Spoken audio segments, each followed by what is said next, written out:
जिसका आंगन सूना हो उसके लिए महल भी जेल हो जाता है, जिसके सिर पर वंश का दीप न जले उसका राज मुकुट भी बोझ लगने लगता है। ऐसी ही पीड़ा से भरे थे गंधर्व नगर के यशस्वी राजा चिंतकेतु। चारों ओर वैभव था, सौंदर्य था, समृद्धि थी, दुख था तो केवल संतान सुख का। कई वर्ष बीत गए, राजा ने तीर्थ किए, यज्ञ कराए, राशियों से प्रार्थना की, परंतु संतान सुख जैसे रुठा हुआ था। नाउमीदी के अंधेरे में भटकते राजा को जब सब दरवाजे बंद दिखे तो राजा उस पौराणिक कल्प वृक्ष के चरणों में गए, जहाँ स्वयं इंद्रदेव ने कभी इच्छाएं मांगी थीं। आखिरकार कई महीनों की आराधना के बाद कल्प वृक्ष प्रसन्न हुए और वरदान मांगने को कहा, हे कल्प वृक्ष, अब आप ही सहारा हैं, मुझे एक ऐसा पुत्र दो जो मेरे वंश की डोर थाम सके। कल्प वृक्ष की पत्तियां जैसे हल्के हल्के हिली और एक दिव्य स्वर गूंजा, राजन, तुम्हारी मनोकामना जरूर पूर्ण होगी। कुछ ही महीनों में रानी ने एक सुंदर पुत्र को जन्म दिया। नगर में उत्सव हुआ, दीप जलाए गए और उस बालक का नाम रखा गया धर्मकेतु। धर्मकेतु बचपन से ही बुद्धिमान, करुणामय और न्यायप्रिय था। जब वह युवावस्था में पहुंचा, राजा चिंतकेतु ने राजगद्दी उसे सौंप दी। अब वह गंधर्व नगर का राजा था, पर यह राजा कुछ अलग था। धर्मकेतु का यह मानना था कि उसके राज्य में धनी निर्धन का कोई भेद नहीं होना चाहिए, न कोई अमीर हो न गरीब, सब एक जैसे, सभी समान और समृद्ध। इसी कमी को पूरा करने के लिए उसने जंगल में जाकर कल्प वृक्ष की पूजा अर्चना करनी आरंभ कर दी।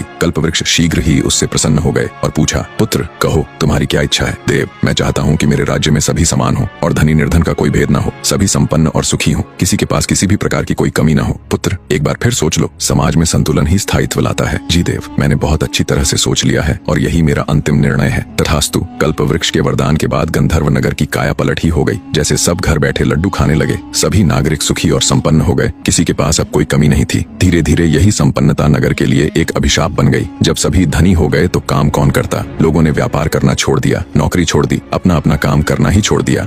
नगर की सारी व्यवस्था ही चौपट हो गई। सफाई कौन करे? सफाई कर्मचारी भी अब धनी थे। भवन कौन बनाए? मजदूर भी धनी थे। दरबार की नौकरी कौन करे? धन से जेबें भरी पड़ी थीं। सेनापति ने भी नौकरी छोड़ दी। पालन पोषण के लिए जब धन पास था तो सेना की नौकरी करके जान को अब व्यर्थ में ही क्यों जोखिम में डाला जाए? पूरा नगर ही कुव्यवस्था का शिकार हो गया था। अब धर्मकेतु को यह एहसास हो गया कि समाज में हर वर्ग के लोगों का होना क्यों आवश्यक है। इसी सामाजिक व्यवस्था से ही जीवन चलता है। लेकिन अब क्या किया जाए?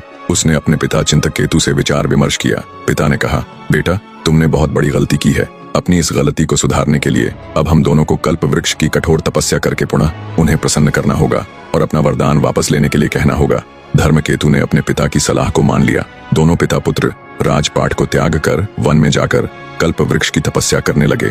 बहुत समय तक तपस्या करने के बाद धर्मकेतु भोजन आदि की व्यवस्था करने के लिए वन से निकलकर जब पास के गांव में गया, रास्ते में उसे एक अन्य नगर के राजा मलयकेतु की पुत्री मिली। पहली ही नजर में उसे राजकुमारी से प्रेम हो गया। राजकुमारी को भी धर्मकेतु पसंद आ गया। दोनों एक दूसरे पर मोहित हो गए।